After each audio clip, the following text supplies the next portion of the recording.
Assalamualaikum warahmatullahi wabarakatuh.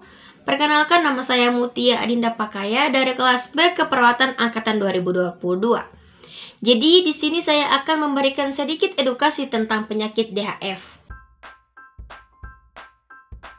Menurut WHO, DHF atau yang biasa disebut dengan DBD adalah penyakit infeksi yang disebabkan oleh virus dengue yang ditularkan melalui gigitan nyamuk Aedes aegypti yang terinfeksi. WHO menekankan bahwa DBD merupakan masalah kesehatan global yang memerlukan perhatian serius dalam pencegahan dan pengendaliannya.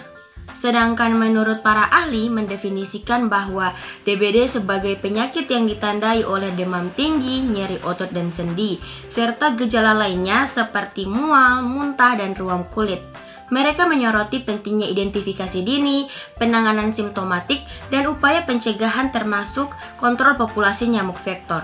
Selanjutnya tanda dan gejala DHF. Yang pertama demam tinggi, yang kedua nyeri sendi dan otot, yang ketiga sakit kepala yang parah, yang keempat neusi dan muntah, yang kelima ruam kulit, yang keenam pendarahan, yang ketujuh penurunan jumlah trombosit, yang kedelapan pembesaran limpa dan hati, yang kesembilan tekanan darah rendah, dan yang kesepuluh gangguan fungsi organ.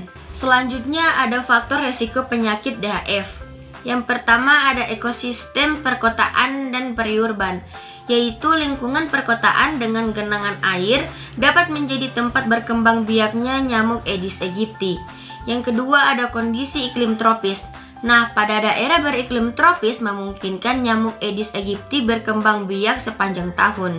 Yang ketiga ada infeksi sebelumnya. Contohnya, seseorang yang pernah terinfeksi oleh salah satu dari 4 jenis virus dengue memiliki resiko lebih tinggi untuk mengalami DBD yang parah jika terinfeksi kembali. Yang keempat ada kondisi sosioekonomi, yaitu faktor seperti kepadatan penduduk, kurangnya akses terhadap air bersih, dan sanitasi yang buruk. Yang kelima ada usia dan jenis kelamin. Yang keenam ada perilaku manusia. Yang ketujuh ada perjalanan dan mobilitas penduduk. Dan yang kedelapan ada kurangnya pengendalian vektor. Selanjutnya ada pencegahan penyakit DHF atau DBD.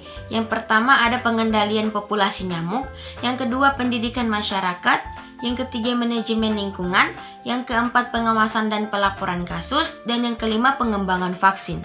Selanjutnya ada pengobatan penyakit DHF atau DBD. Yang pertama pengobatan simptomatik, yaitu pemberian obat pereda demam dan nyeri seperti paracetamol, serta pemantauan suhu tubuh dan penanganan simptomatik sesuai kebutuhan. Selanjutnya ada rehidrasi, yaitu penting untuk mengatasi dehidrasi yang mungkin disebabkan oleh muntah dan demam tinggi. Yang ketiga ada perawatan medis yang intensif. Penderita DBD yang parah memerlukan perawatan intensif, termasuk pemantauan ketat dan terapi cairan intravena. Yang keempat ada transfusi darah. Nah, di pemberian transfusi darah ini dapat diperlukan jika terjadi penurunan jumlah trombosit atau kondisi perdarahan. Selanjutnya ada upaya penanggulangan penyakit DHF atau DBD. Yang pertama ada pengendalian vektor, yaitu implementasi program pengendalian nyamuk Aedes aegypti melalui pemantauan, fogging, larvasida, dan upaya pencegahan perkembangbiakan nyamuk.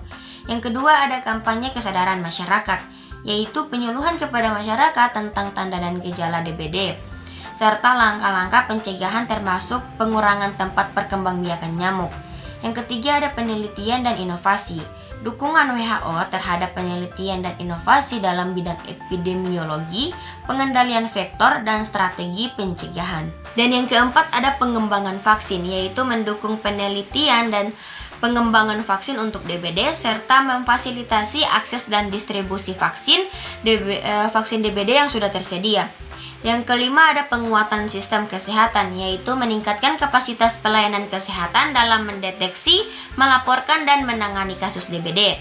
Dan yang terakhir ada pemantauan dan pengawasan kasus, yaitu peningkatan kapasitas sistem pemantauan kasus untuk mendeteksi dini peningkatan kasus DBD, serta respon cepat terhadap klaster kasus untuk mencegah penyebaran lebih lanjut. Sekian dari saya, lebih dan kurangnya saya mohon maaf. Wassalamualaikum warahmatullahi wabarakatuh.